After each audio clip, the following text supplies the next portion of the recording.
और आइए अब दम घोंटू इमरजेंसी की बात करते हैं और सबसे पहले उसमें गाजियाबाद की बात करते हैं। AQI यानी कि एयर क्वालिटी इंडेक्स, वायु की जो गुणवत्ता बताने वाला सूचकांक है, वो बहुत खतरनाक स्तर पर जा पहुंचा है। गाजियाबाद के लोनी में ये AQI 409 रिकॉर्ड किया गया है। गाजियाबाद के संजय नगर इलाके में ये 398 रिकॉर्ड किया गया है। गाजियाबाद के इंदिरापुरम में 406। ये स्थिति है गाजियाबाद की। उत्तर प्रदेश के इस पश्चिमी जिले में जो NCR का जिला है, यहां पर AQI 400 या उससे ऊपर बना हुआ है। ये भयावह स्थिति है। ये बहुत खतरनाक श्रेणी में आएगा, सिवियर इसे अंग्रेजी में कहा जाएगा।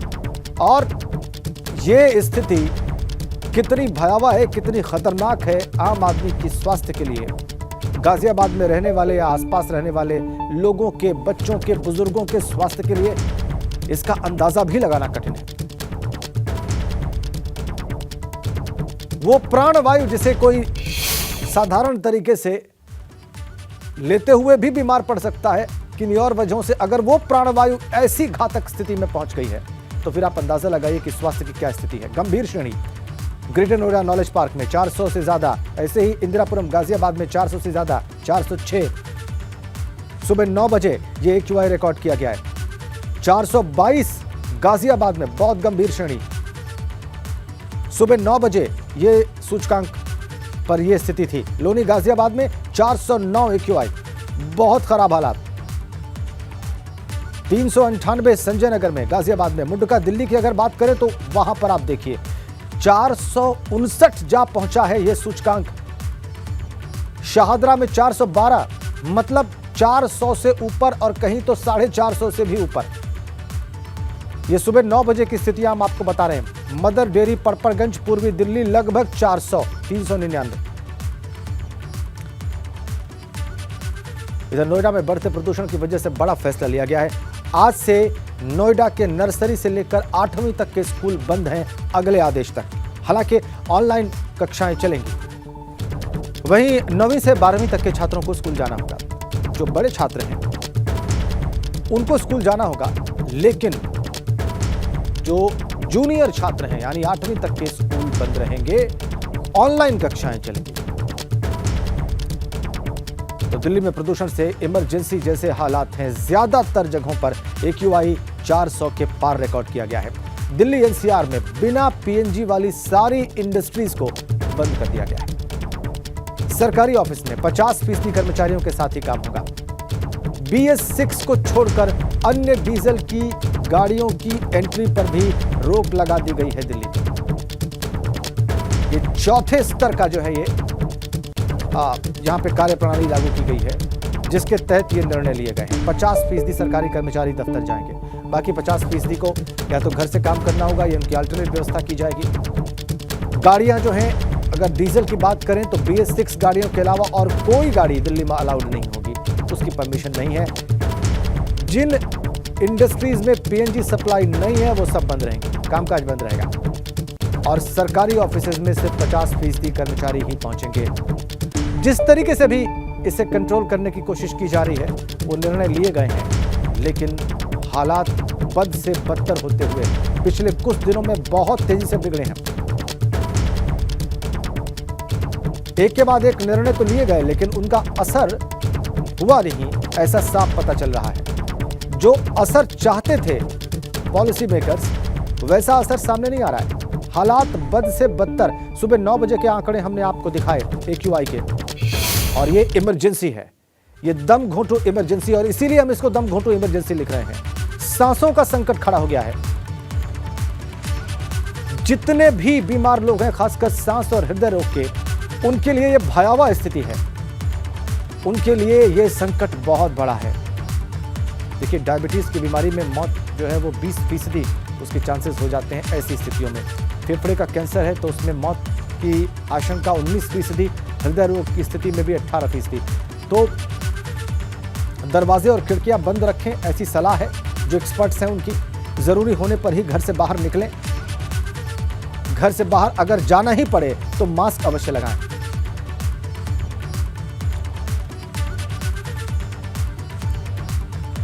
हमारे 3 संवाददाता इस वक्त 3 सबसे ज्यादा जो प्रभावित जगह हैं दिल्ली और एनसीआर की, उन तीनों ही जगहों से ताज़ा अपडेट देने के लिए आपको और हालात बताने के लिए इस वक्त सीधा जुड़े हुए हैं। दिल्ली से अविनाश तिवारी हैं, दिल्ली और एनसीआर के जिले गाजियाबाद से शक्ति सिंह हैं और अंकित कौशिक नोएडा से हैं, जो एक और एनसीआर का जिला है और बुरी तरीके से प्रभावित है इन इमरजेंसी जैसे हालात से। सबसे पहले दिल्ली की ही बात कर लेते हैं और जानते हैं कि वहां पर स्थितियां क्या हैं और हो क्या रहा है। अविनाश बताएं।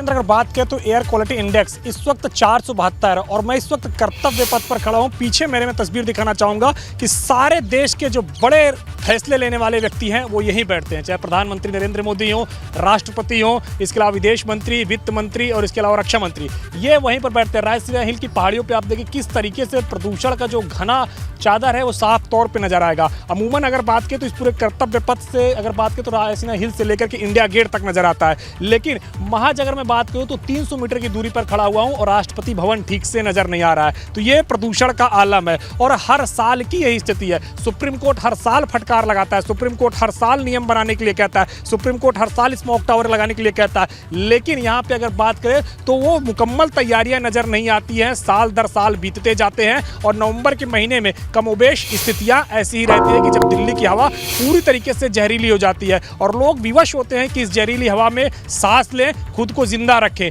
लेकिन अगर बात करें तो तमाम सारे डॉक्टर लगातार यही सलाह दे रहे हैं कि घर से बाहर ना निकले, क्योंकि PM 2.5 का लेवल हो या फिर PM 10 का लेवल हो, लगातार इस वायु में बढ़ता जा रहा है, जिससे अगर बात करें तो लगातार ये हवा लोगों के लिए घातक सिद्ध हो रही है। तस्वीरें आप साफ तौर पर देख सकते हैं, ये पूरा विजय चौक का इलाका है। यहाँ किस तरीके से प्रदूषण की जो घनी चादर है वो देखने को मिल रही है। बगल में पार्लियामेंट है यानी कि संसद भवन है, वहां पर भी आप देख सकते हैं कि किस तरीके से प्रदूषण की घनी चादर जो है देखने को मिलेगी। तो ये तस्वीर दिल्ली के सबसे वीवीआईपी इलाके और यहीं से अगर बात करें तो पूरे देश के लिए निर्णय होते हैं, क्योंकि यहीं अगर बात करें तो प्रधानमंत्री का कार्यालय, यहीं अगर बात करें तो राष्ट्रपति भवन है, सारे देश के लिए यहाँ से निर्णय होते हैं। लेकिन दिल्ली के लिए शायद वो कमोबेश ठोस निर्णय नहीं हो पा रहे हैं, जिसकी जरूरत पिछले कई सालों से है। और तस्वीरें आप साफ तौर पर देख रहे हैं, AQI 472 पहुंच चुका है, 472 पहुंचने के बावजूद कुछ ही मीटर पीछे जो है वो राष्ट्रपति भवन है, वो नॉर्थ ब्लॉक है, वो साउथ ब्लॉक है और उन सब की बिल्डिंग्स जो है जो आपसे सिर्फ कुछ मीटर पीछे हैं अविनाश, वो बिल्कुल भी दिखाई नहीं दे रही साफ। उसका सिर्फ अंदाजा लगाया जा रहा है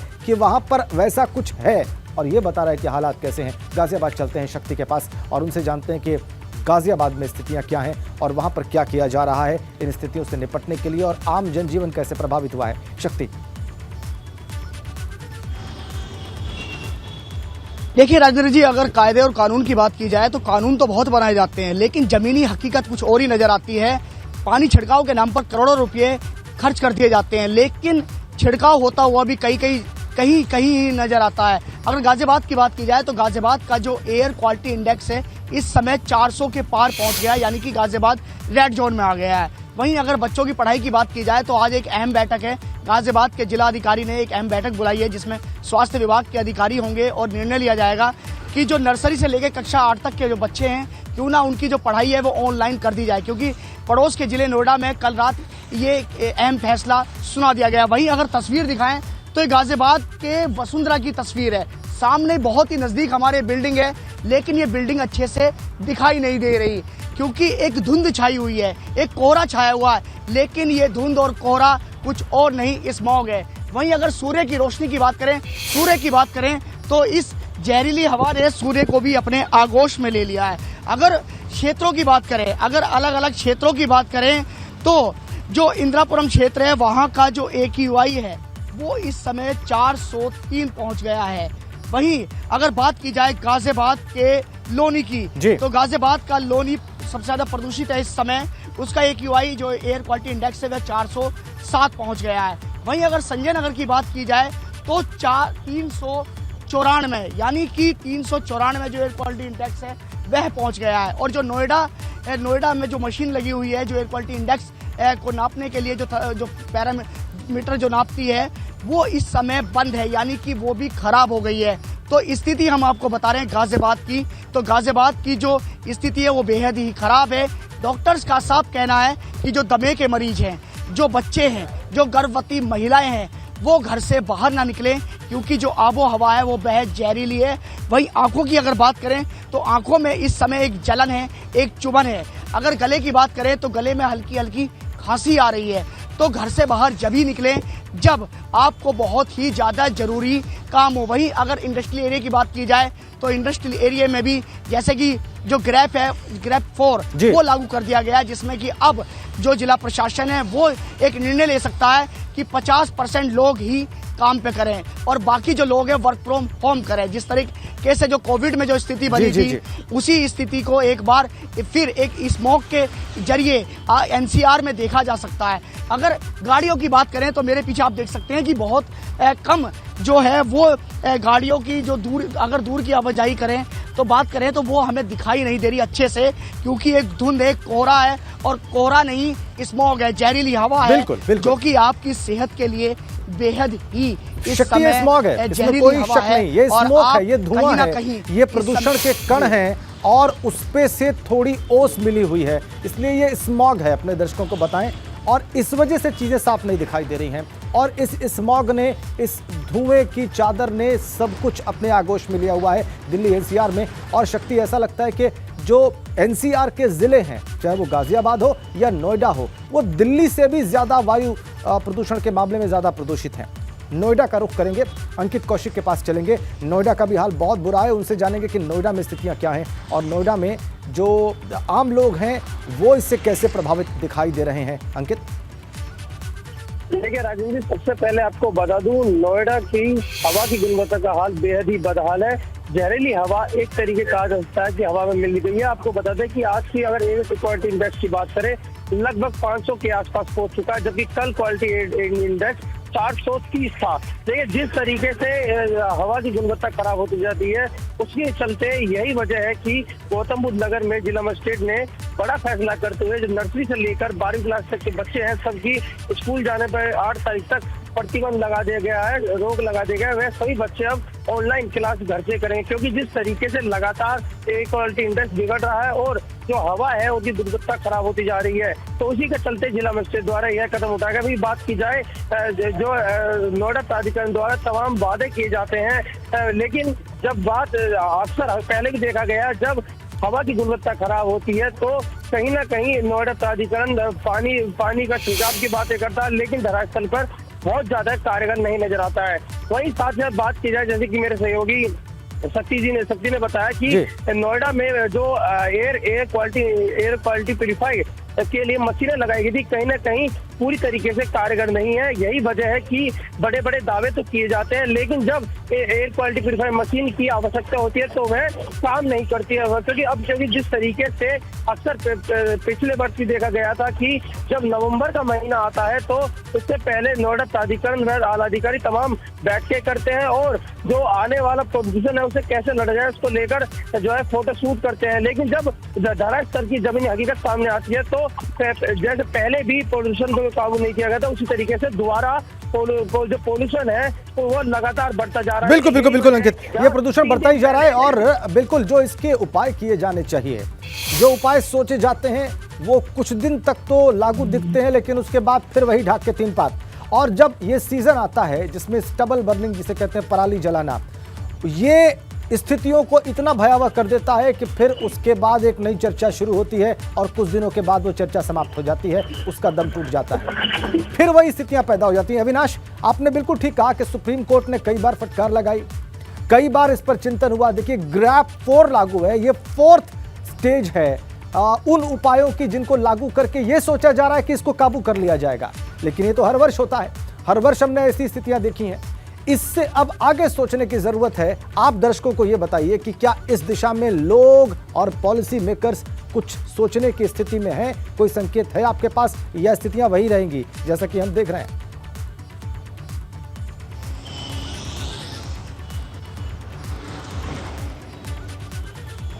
लोकपाल रहा है, उन्होंने आज एक बैठक बुलाई है आपात 12 बजे के करीब, जिसमें तमाम तरह अधिकारियों को उन्होंने बुलाया है, जिसमें वो मंथन इसी बात को लेकर के करेंगे कि दिल्ली की प्रदूषण को कैसे कम किया जाए।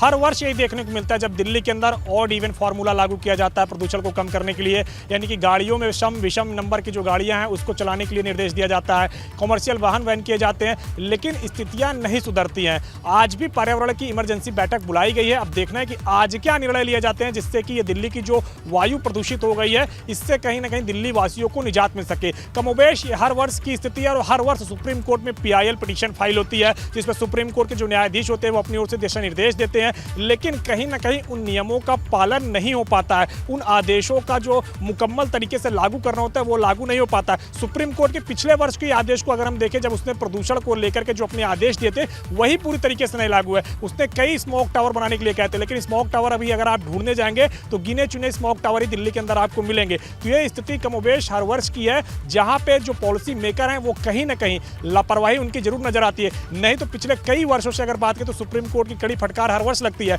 और सुप्रीम कोर्ट में अगर बात करें तो जिस तरीके से अभी प्रदूषण फिर से बढ़ रहा है तो हो सकता है कि फिर से PIL पिटीशन फाइल हो, फिर से इस पे सुनवाई हो, फिर से सुप्रीम कोर्ट के आदेशों से यहाँ पर बात नहीं बनने वाली है। यहाँ पर अविनाश, बिल्कुल सिर्फ सुप्रीम कोर्ट की फटकार से ये स्थितियां कैसे सुधरेंगी, ये जानना है कि क्या केंद्रीय सरकार के स्तर पर भी अब कोई निर्देश या कोई चीज सामने आ सकती है आने वाले दिनों में इस भयावह स्थिति को देखते हुए। अविनाश, संक्षेप में।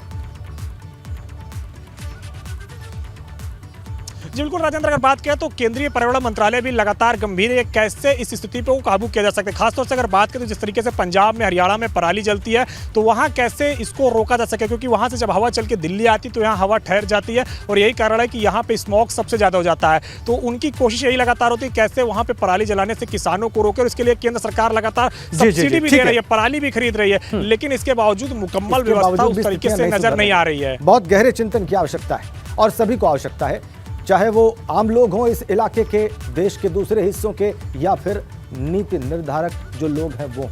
बहुत बहुत धन्यवाद आप सभी का, अविनाश, शक्ति और आप अंकित। और आगे बढ़ेंगे एक बड़ी खबर के साथ। आगरा से हमारे पास है, आगरा के SSP प्रभाकर चौधरी ने बड़ा एक्शन लिया है। SSP ने SO निबोहरा मनोज कुमार को सस्पेंड कर दिया है। ट्रैक्टर चालक को पीटते हुए वीडियो वायरल हुआ था। विवेचना में लापरवाही बरतने पर दरोगा भी सस्पेंड। थाने में तैनात SI चंद्रभान सिंह भी सस्पेंड कर दिए गए हैं। बड़ा एक्शन SSP प्रभाकर चौधरी का। ट्रैक्टर चालक को पीटते हुए वीडियो वायरल हुआ था SO का, उसके बाद यह एक्शन लिया गया है SSP की ओर से। सस्पेंड SO, विवेचना की गई, लापरवाही बरतने की बात सामने आई, दरोगा भी सस्पेंड। अगली बड़ी खबर मथुरा से है।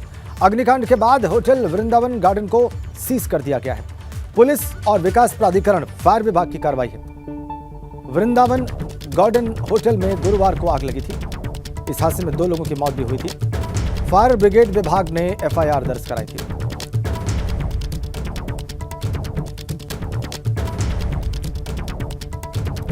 हादसे में 2 लोगों की मौत हुई थी।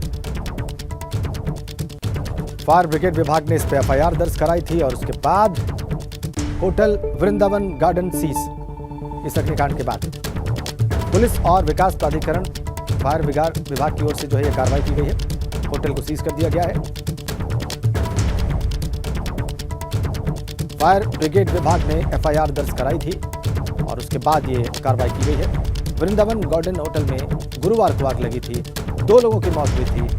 फायर ब्रिगेड विभाग की FIR के बाद ये होटल अब सीज कर दिया गया है। पुलिस और विकास प्राधिकरण, फायर विभाग की कार्रवाई।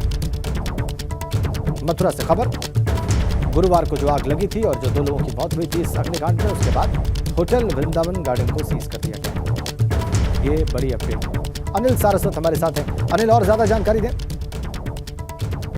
सर मैं बता दूं, ये कल का मामला है। कल सुबह तड़के इस होटल में, यहाँ पर जो वृंदावन और मथुरा रोड पर स्थित है, इसमें सुबह आग लगी थी और इसमें जो 2 लोगों की यहाँ पर मौत हुई थी और एक व्यक्ति घायल है, जिसका अभी भी आगरा के एक अस्पताल में इलाज चल रहा है। लेकिन अब इसकी ये पता चली है कि बाद में इसको अग्निशमन विभाग की तरफ से इसको नोटिस दिया गया था। इस पर अग्निशमन यंत्र पूरे तरह से इसमें नहीं थे, ये लापरवाही सामने आई थी और उसके बाद इस होटल को सील कर दिया गया है। अब इस पर क्या कार्रवाई होती है ये देखने वाली आगे बात होगी। जी बहुत धन्यवाद आपका।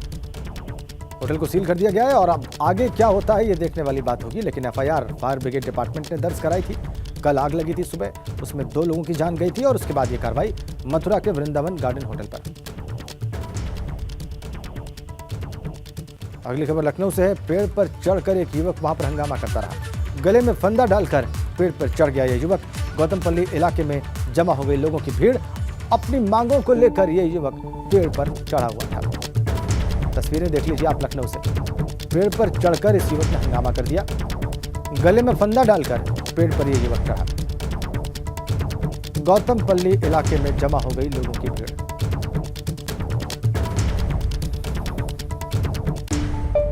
अपनी मांगों को लेकर पेड़ पर चढ़ा था यह युवक और उसे पेड़ पर चढ़ा देखकर देखिए नीचे पुलिसकर्मी भी और लोग भी। तमाशा सा हो गया वहां पर। लोग इकट्ठे हो गए और पुलिस तो थी ही ताकि उसे उतारा जा सके पेड़ से। कुछ मांगे थी उसकी और उन्हीं मांगों को लेकर वो पेड़ पर चढ़ गया। लखनऊ की ये तस्वीर जो इस वक्त आप देख रहे हैं। गले में फंदा डालकर पेड़ पर चढ़ गया था युवक और खूब हंगामा किया। इसी खबर के साथ 10 की दहाड़ में फिलहाल इतना ही।